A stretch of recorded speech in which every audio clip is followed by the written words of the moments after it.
اعوذ باللہ من الشیطان الرجیم بسم اللہ الرحمن الرحیم ان الذین آمنوا ثم کفروا ثم آمنوا ثم کفروا ثم ازدادوا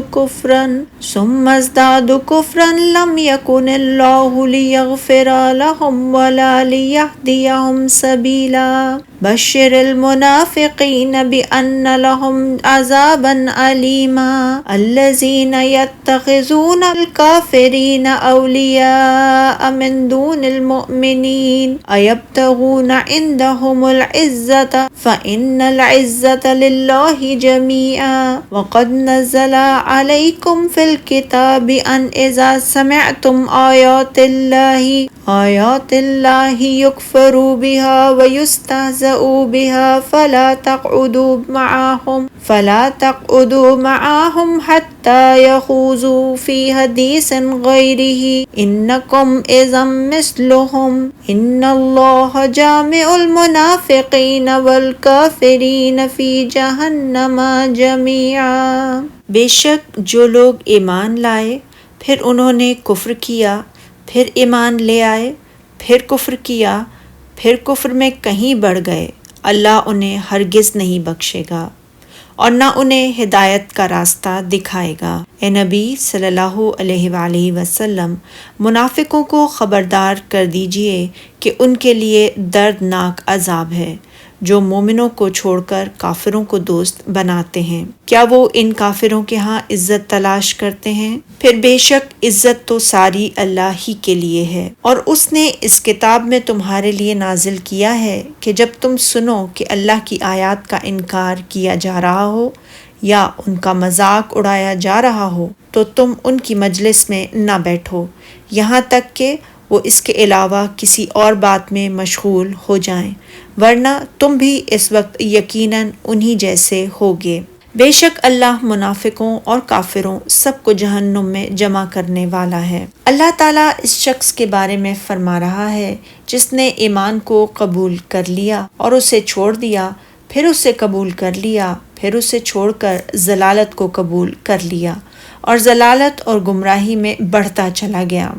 حتیٰ کہ مر گیا، تو مرنے کے بعد ایسے شخص کی توبہ قبول نہیں، اللہ تعالیٰ اسے معاف نہیں کرے گا۔ جس صورتحال میں وہ مبتلا ہوگا اس سے نکلنے کی اس کے لیے کوئی صورت پیدا نہیں فرمائے گا، ہدایت کا کوئی راستہ اسے عطا نہیں کرے گا، اسی لیے فرمایا ان کو اللہ نہ تو بخشے گا اور نہ سیدھا راستہ دکھائے گا۔ امام ابن ابو حاتم نے پھر کفر میں بڑھتے گئے کے بارے میں حضرت ابن عباس رضی اللہ تعالیٰ عنہ کی روایت بیان کیا ہے، یہ لوگ اپنے کفر ہی پر قائم رہے حتیٰ کہ مر گئے۔ امام مجاہد نے بھی اسی طرح فرمایا۔ پھر اللہ تعالیٰ نے فرمایا ہے، اے پیغمبر صلی اللہ علیہ وآلہ وسلم، منافق دو رخے لوگوں کو بشارت سنا دیں کہ ان کے لیے دکھ دینے والا عذاب ہے۔ منافقین وہ ہیں جن کی یہ خصلت ہو کہ وہ ایمان لانے کے بعد پھر کفر کو اختیار کر لیں تو ان کے دلوں پر مہر لگا دی جاتی ہے۔ پھر اللہ تعالیٰ نے ان کی ایک نشانی یہ بھی بیان کی کہ وہ مومنوں کے بجائے کافروں کو اپنا دوست بنا لیتے ہیں، یعنی حقیقت میں یہ کافروں ہی کے ساتھ ہیں، انہی کے ساتھ یہ دوستی اور محبت کے تعلقات قائم رکھتے ہیں، اور جب علیحدگی میں ان سے ملاقات کرتے ہیں تو کہتے ہیں ہم تمہارے ساتھ ہیں۔ مسلمانوں سے ہم مذاق کرتے ہیں جب ان سے ہم آہنگی کا اظہار کرتے ہیں۔ منافقوں نے کافروں سے جو دوستی اختیار کی، اللہ تعالیٰ نے اس کی تردید کرتے ہوئے فرمایا کیا یہ ان کے ہاں عزت حاصل کرنا چاہتے ہیں؟ پھر اللہ تعالیٰ نے فرمایا ہے عزت تو سب اللہ واحد اللہ شریک کی ہے اور اس کی جسے وہ عزت عطا فرما دے، جیسا کہ اس نے ایک دوسری آیت میں فرمایا ہے سورہ فاطر میں، جو شخص عزت کا طلبگار ہے تو عزت سب اللہ ہی کی ہے، اور فرمایا سورہ منافقون میں،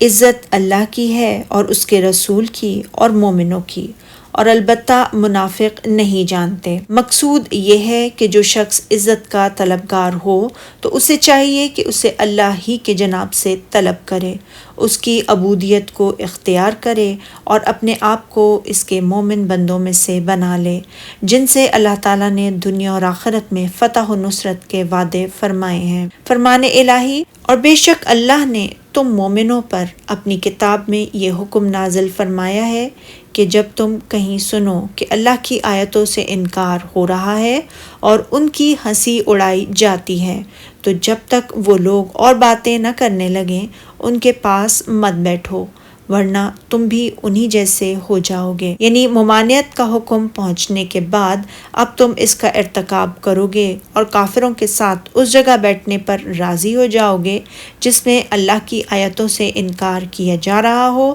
ان کی ہنسی اڑائی جا رہی ہو اور ان کی عظمت شان میں کمی کی جا رہی ہو، اور تم انہیں ایسا کرنے دو تو پھر تم بھی ان کے اس گناہ میں برابر کے شریک ہو۔ اسی لیے فرمایا یقیناً تم بھی انہی جیسے ہو جاؤ گے، یعنی گناہ کے اعتبار سے تم بھی انہی جیسے ہو جاؤ گے۔ اس آیت کی ابتدا میں جس حکم کے اتارے جانے کی طرف اشارہ فرمایا ہے تو اس سے مراد سورہ انعام جو مکی صورت ہے کی یہ آیت ہے۔ اور جب تم ایسے لوگوں کو دیکھو جو ہماری آیتوں کے بارے میں نکتہ چینی کر رہے ہیں تو ان سے الگ ہو جاؤ۔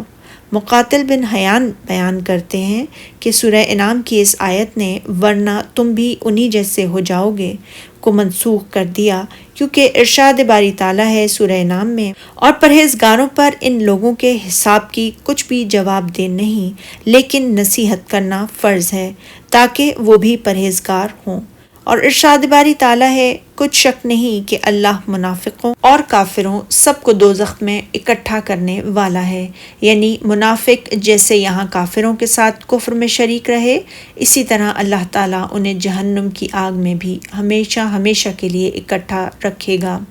جہنم کی سزاؤں زنجیروں، بیڑیوں اور شیرین ٹھنڈے پانی کے بجائے گرم پانی اور دوزخیوں کے جسم سے نکلنے والی پیپ کے پینے اور دیگر سزاؤں میں یہ شریک ہوں گے۔ سبحانک اللہم و بحمدک، اشہد ان لا الہ الا انت، استغفرک و اتوب الیک۔